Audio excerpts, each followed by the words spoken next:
ಬೆಟ್ಟದಪುರದ ಇತಿಹಾಸ. ಬೆಟ್ಟದಪುರವು ಭೌಗೋಳಿಕ ಸ್ಥಿತಿ, ಸ್ಥಳೀಯ ನಾಯಕರು ಹಾಗೂ ಮೈಸೂರು ಸಾಮ್ರಾಜ್ಯದ ಪ್ರಭಾವದಿಂದ ರೂಪುಗೊಂಡ ಶಾಂತ ಆದರೆ ಇತಿಹಾಸವನ್ನು ಹೊಂದಿದೆ. ಬೆಟ್ಟದಪುರ ಎಂಬ ಹೆಸರು ಕನ್ನಡ ಪದಗಳಿಂದ ಬಂದಿದೆ.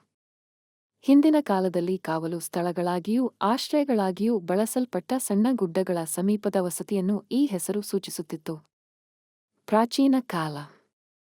ಪ್ರಾಚೀನ ಕಾಲದಲ್ಲಿ ಈ ಪ್ರದೇಶವು ಕಾಡುಭೂಮಿಯಾಗಿದ್ದು, ಕೃಷಿಕ ಮತ್ತು ಯೋಧ ಸಮುದಾಯಗಳು ಇಲ್ಲಿ ವಾಸಿಸುತ್ತಿದ್ದರು. ಬೆಟ್ಟದಪುರದಂತಹ ಸಣ್ಣ ಹಳ್ಳಿಗಳು ಸಮೀಪದ ಕೋಟೆಗಳು ಹಾಗೂ ವ್ಯಾಪಾರ ಮಾರ್ಗಗಳಿಗೆ ಆಹಾರ ಉತ್ಪಾದನೆ ಮೂಲಕ ಬೆಂಬಲ ನೀಡುವ ಕೃಷಿ ಕೇಂದ್ರಗಳಾಗಿದ್ದವು. ಮೈಸೂರು ಸಾಮ್ರಾಜ್ಯ ಕಾಲ. ಒಡೆಯರರ ಆಳ್ವಿಕೆಯಲ್ಲಿ ಹಾಗೂ ನಂತರ ಹೈದರ್ ಅಲಿ ಮತ್ತು ಟಿಪ್ಪು ಸುಲ್ತಾನ್ ಕಾಲದಲ್ಲಿ ಬೆಟ್ಟದಪುರ ಮೈಸೂರು ಸಾಮ್ರಾಜ್ಯದ ಪ್ರಭಾವಕ್ಕೆ ಒಳಪಟ್ಟಿತು. ಈ ಪ್ರದೇಶವು ಆಹಾರ ಧಾನ್ಯಗಳು ಹಾಗೂ ಮಾನವ ಸಂಪನ್ಮೂಲವನ್ನು ಸಾಮ್ರಾಜ್ಯಕ್ಕೆ ಒದಗಿಸುತ್ತಿತ್ತು. ಸ್ಥಳೀಯ ಪಾಳೆಗಾರರು, ಪೊಲೀಗರ್ಗಳು ಭೂ ನಿರ್ವಹಣೆ ಮತ್ತು ಶಾಂತಿ ಕಾಪಾಡುವ ಜವಾಬ್ದಾರಿಯನ್ನು ವಹಿಸಿದ್ದರು. ಬ್ರಿಟಿಷ್ ಕಾಲ.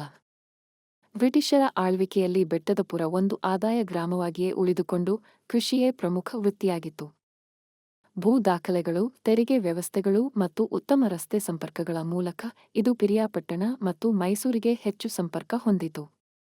ಸಾಂಸ್ಕೃತಿಕ ಮತ್ತು ಸಾಮಾಜಿಕ ಇತಿಹಾಸ. ದೇವಾಲಯಗಳು ಮತ್ತು ಗ್ರಾಮ ದೇವತೆಗಳು ದಿನನಿತ್ಯದ ಜೀವನದಲ್ಲಿ ಮಹತ್ವದ ಪಾತ್ರ ವಹಿಸಿದ್ದವು.